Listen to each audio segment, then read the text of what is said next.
So I'm here with Bob Visse, and what do you do on MSN? Yeah, I'm the GM for product management. So I saw an email where there was a preview of a new version of MSN, and I thought, I don't remember MSN ever changing before. This is a pretty big deal, so I wanted to come over and find out what's going on here. That's right, it doesn't happen all that often, that's for sure. So it's good to get an update out there. So we've done a bunch of things to sort of modernize the site. You want me to kind of go into a few of those things? Yeah, let's talk about a few. Yeah, so... right off the bat, it looks a lot cleaner. Yeah. So it was a couple things that we really looked at when we decided to go redo this site. One was, what are the things that are sort of, problems with the existing sites, things that really aren't making people very happy about the site when they come to it. That was one sort of aspect. And then the other sort of aspect was, what are the big trends out there today that, people are taking advantage of more and more, and how do we harness those trends to make our site more interesting? So it's probably worth talking about both of those. So why don't I start with search trends first? Yeah. So the big trends that are sort of, in some ways obvious, that are sort of developing on the net are more and more people taking advantage of social networking. Everyone knows about Facebook and Twitter, but just being more social and interactive with the content that they have. So one of the things that we wanted to do was make sure that MSN had those social components, and I'll talk about how we did that in a bit. And then another thing that we looked at was, people are searching more and more for content as the internet becomes more fragmented, and there's lots and lots of sites out there.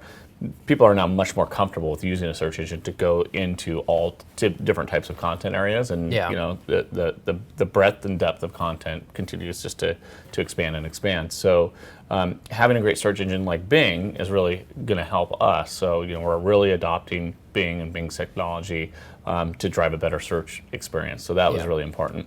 And another really big thing that's happening is consumption of video. So like even here today, you're walking around an office, and I noticed that you had a wireless card connected to a network. Pretty much most people now have a broadband connection, even on the go, so they're consuming tons and tons of video. We actually have a lot of interesting stats around video. I won't sit here and rail off a bunch of stats, but we do know now 83% of the online population has engaged in long-form video content. So that's really, taken off. Yeah. Where before it was a little bit of short form and might have taken a little too long, particularly if you're on a narrowband connection. Now it's just sort of commonplace. Yeah. So one of the things we want to do is make sure we have lots of video and have video contextually relevant within the MSN experience. So that was really important. And then one other, this is the last one on big trends, is people sort of doing a lot of local information, like looking for local information, consuming local content. Part of it is people just aren't taking their daily newspaper as much. We all know that newspaper circulation is down, and a lot of that is because people are getting their local information online, or maybe they don't have time for it or whatever. What we know is that the consumption of local content is going way up. And we wanted to have something that was an offering from MSN, so that when you're using MSN kind of on a daily basis, you can get your local information as part of that experience. So those are kind of the big trends that we looked at. And then there were some things about just the MSN site that we got a lot of feedback on. I'll go back to search.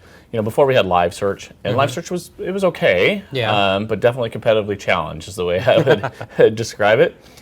We put a lot of innovation into Bing, and so it's both a big trend that search is moving upward and onward and becoming more and more important in people's usage of a portal. And we know that about 30% of the time that people come to a portal, the thing that they want to do is go do a search. So it's a big part of what we offer on the MSN homepage. We also know it's about half today, roughly, of all the searches that happen for Bing. So it's an important part of Bing. So we really need to fix that, and Bing will be a big part of that. And I'll talk even more about search in a minute if we still have time.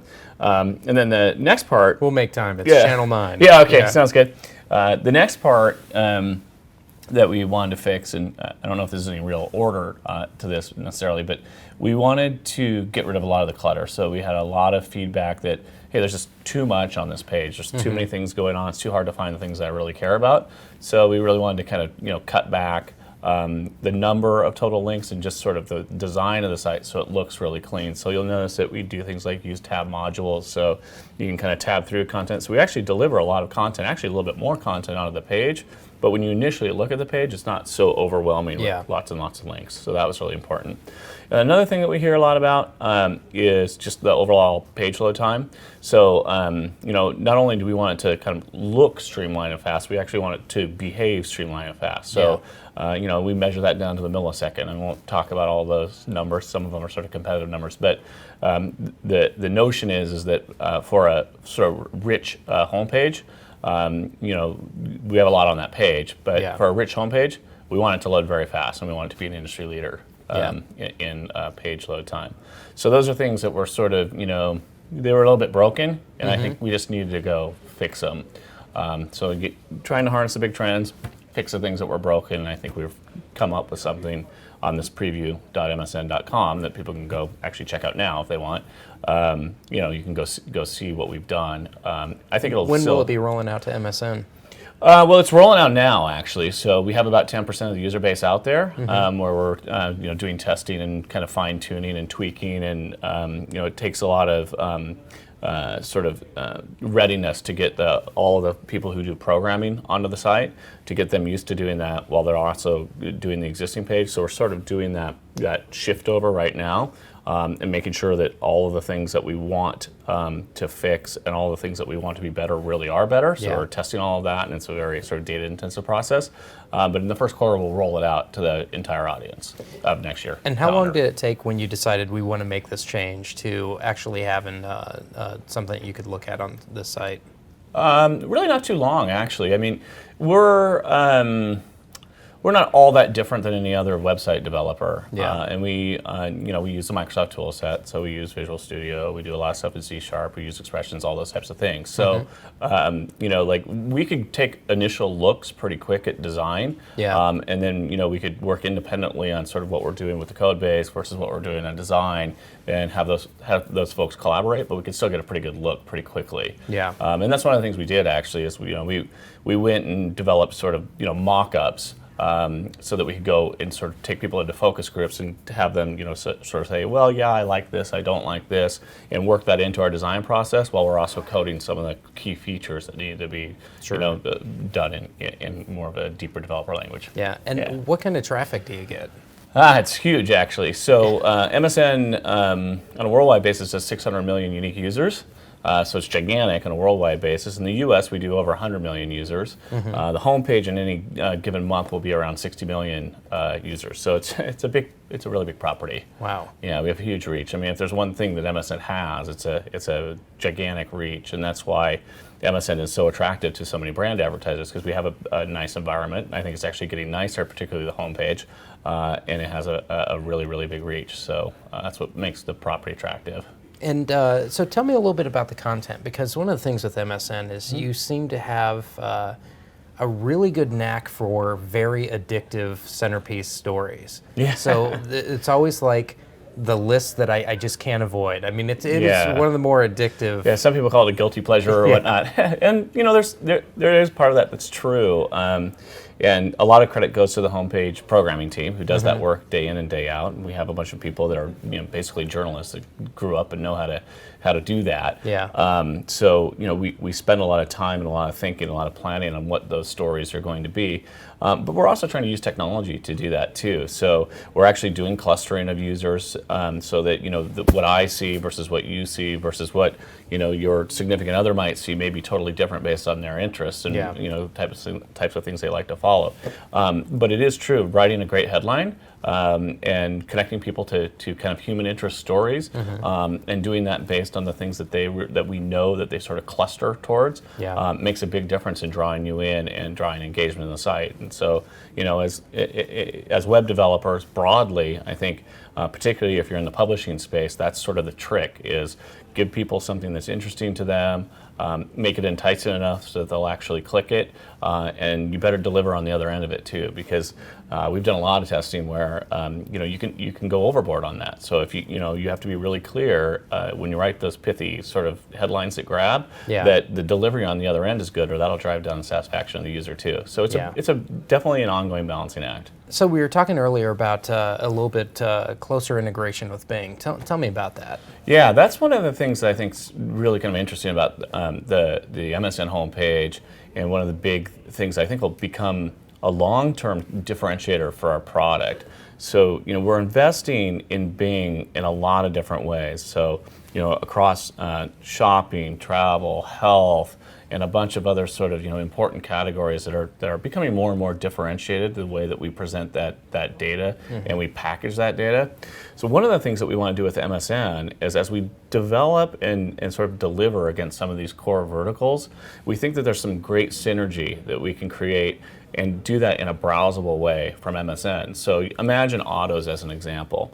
When you are thinking about autos and delivering that as a content vertical, there's a couple ways you might think about it. One is you're thinking about, okay, well, there's an auto show and there's general interest things about autos that people might click on from those pithy headlines we talked about from the homepage.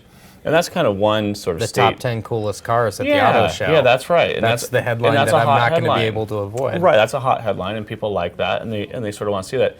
That doesn't necessarily mean, though, that you're ready to buy a car right now. It just means you kind of want to know what's going on. And that's a great thing for brand advertisers. So if I'm GM, Ford, Honda, whoever it is, I may want to advertise around that because I may have one of those hot cars. And as you're thinking about that, you're building your sort of consideration set for the brands that you'll consider next time you buy. That's a great place for an advertiser to be. Well, that's one sort of state of mind. We call it sort of a browsable state of mind. Yeah. That's a great place for the MSN business. Another great place for the MSN and for the Bing business is when you're really in that area where you're about to make a decision. That's why one of the reasons we call Bing a decision engine. And so, you think about this in the case of autos as an example. What are the things that are going to drive the decision that you're going to make about a purchase of an automobile? Well, you probably care about safety. And there's a bunch of structured data around safety. What's the crash, the National Highway Traffic Safety Association crash data? I barely get that out. What's the EPA sort of ratings? What kind of gas mileage am I going to get? Yeah. How much does it cost? How many cubic inches or feet or whatever they measure for interior cargo room? All of those things are basically just a bunch of structured data. So we can deliver those things through Bing, or we could deliver those things on MSN in a browsable sense. So depending on how you want to go and look at it, if you're very direct and what I want to buy is an automobile that has the very best gas mileage, well, you could go search that on Bing and we could surface that. And we could say, here's all the automobiles, the hybrid automobiles that have this much, gas mileage, and you could say, okay, that's the thing I want to hone in on. But if you want to come in a browsable sense and look at all that structured data, you can do that through MSN, and Bing can provide all of that back end, so we can really kind of leverage those things and have them work together in true synergy. And so with the new MSN page, that actually shows up. We do that in local quite a bit. When we think about local, it's really a horizontal. So it's news, but it's also weather, which is basically a bunch of structured data, events, bunch of structured data, restaurants and their reviews, a bunch of structured data. So we're using a browsable sort of metaphor against a bunch of things that are local, sort of horizontal data, to give you a very rich experience where you're really leveraging the structured data inside of Bing. So we think of these things coming together more and driving more and more sort of synergy around those things. Very cool. Well, I love looking at MSN every day, so thanks for talking to us about this. Thanks a lot. I appreciate it.